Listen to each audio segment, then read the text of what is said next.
The sedition law in abeyance, supreme court rules in historic order. दोस्तों नमस्कार, मेरे YouTube channel में आप सभी का स्वागत है। दोस्तों आज एक 52 साल पुराने कानून को सुप्रीम कोर्ट ऑफ इंडिया ने हमारी उस पर स्टे लगा दिया है। एंटरिम ऑर्डर पास करते हुए सुप्रीम कोर्ट ऑफ इंडिया ने कहा है कि अब जो ये मैटर होगा इसमें कोई एफआईआर फाइल नहीं होगी जब तक भारत सरकार अपना रिव्यू री एग्जामिनेशन करके और रिव्यू फाइल नहीं कर देती है, तब तक ना इस कानून के अंदर कोई पुलिस वाले एफआईआर फाइल कर सकते हैं। जो इन्वेस्टिगेशन के मैटर हैं वो जो है उसमें छूट दे दी गई है। जो ट्रायल के आफ्टर जो ट्रायल में जो मैटर चल रहे हैं उसमें भी जो है एग्जम्पशन कर दिया गया है। और एक बहुत बड़ी डेवलपमेंट दोस्तों आप सभी के बीच में, मैंने कहा था दोस्तों आप सबसे कि मैंने अपने जो मेरी अभी तक लाइफ है मैंने वैसा चीफ जस्टिस ऑफ इंडिया नहीं देखा, और मुझे लगता है कि ये जाते जाते अगस्त तक एक बहुत बड़ी जो है आपको लैंडमार्क जजमेंट पास करके जाएंगे। वो अब दिख रहा है दोस्तों कि आज सेडिशन लॉ को जो है सुप्रीम कोर्ट ऑफ इंडिया ने रोक दिया और कहा उन सारी भी चीजों पे दोस्तों बात होगी कि historic development of the supreme court of India, the 152 years old sedition law under section 124A Indian penal code should be effectively kept in abeyance. इसका मतलब होता है कि बहुत ही प्रभावी रूप से रोक दिया गया है। कब तक? The till union government reconsider the provision. क्योंकि आप जानते होंगे दोस्तों इसके रिकंसिडरेशन का मैटर जो है ऑनरेबल प्रधानमंत्री ने भी कहा था कि हम जो है इसे रिव्यू करने की सोच रहे हैं। वही एक मैटर जो ये चल रहा था उसमें सुप्रीम कोर्ट ऑफ इंडिया ने जब पूछा कि आप बताइए कि इसमें आप कब तक इसमें रिकंसिडर आप लोग एफिडेविट फाइल कर देंगे, तो उन्होंने कहा कि इसका हम लोग समय नहीं बच। जो एसजी तुषार मेहता हैं, सॉलिसिटर जनरल ऑफ जो है तुषार मेहता जी, उनसे सुप्रीम कोर्ट ऑफ इंडिया ने पूछा कि बताइए आप लोग कब तक जो है ये फाइल कर देंगे। उसी को लेते हुए उन्होंने कहा कि हम इसका टाइमलाइन नहीं बता पाएंगे। तो उन्होंने कहा कि जब तक आप टाइमलाइन नहीं बताएंगे तब तक भारत में अब सेक्शन 124A सेडिशन जो मैं आपको पढ़ के दोस्तों सुना रहा हूं कि क्या होता है, सुनिए दोस्तों, ध्यान से सुनिएगा। Section 124A Indian Penal Code.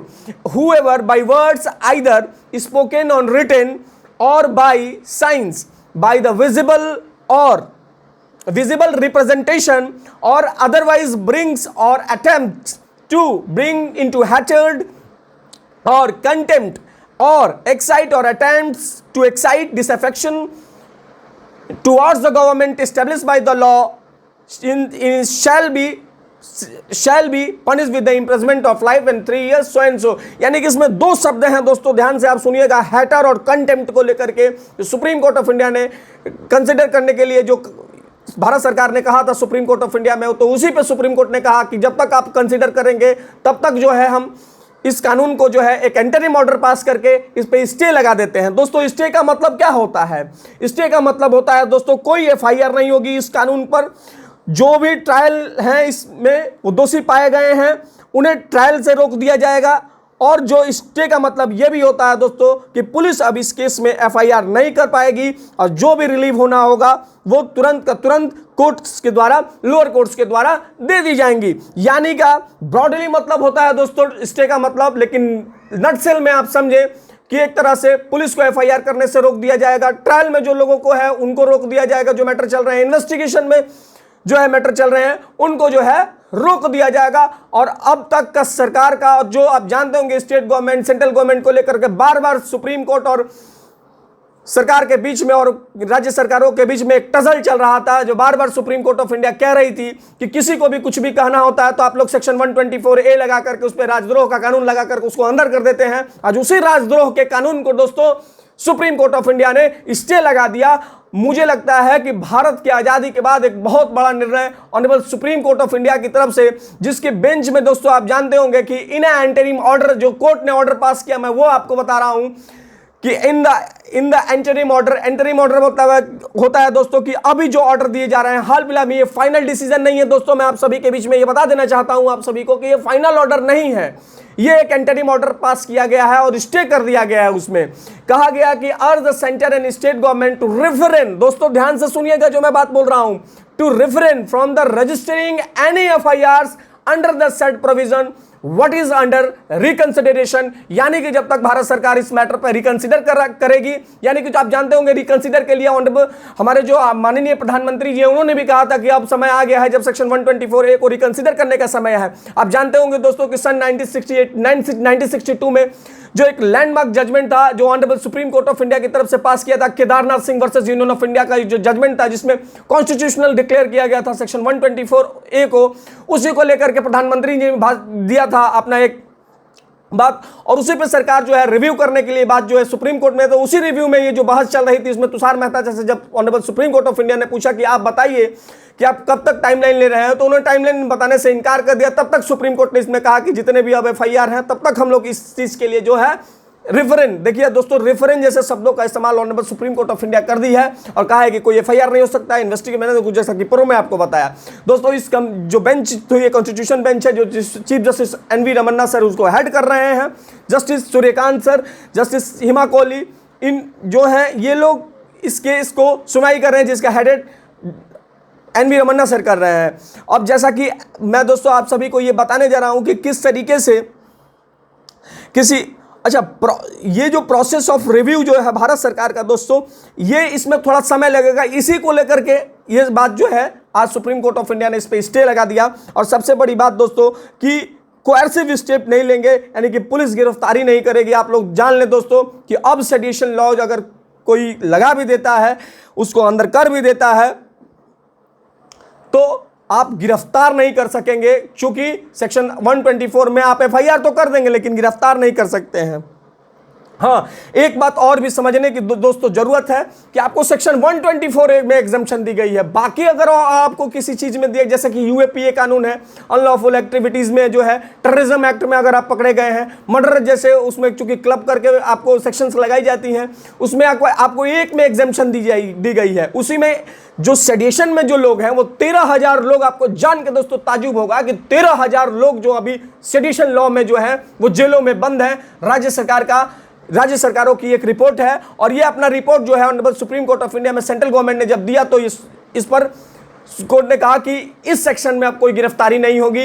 ये सारी बातें थी दोस्तों। और सबसे बड़ी बात दोस्तों कि सुप्रीम कोर्ट की तरफ से सेडिशन लॉ को लेकर के स्टे कर दिया गया है ऑनरेबल कोर्ट की तरफ से।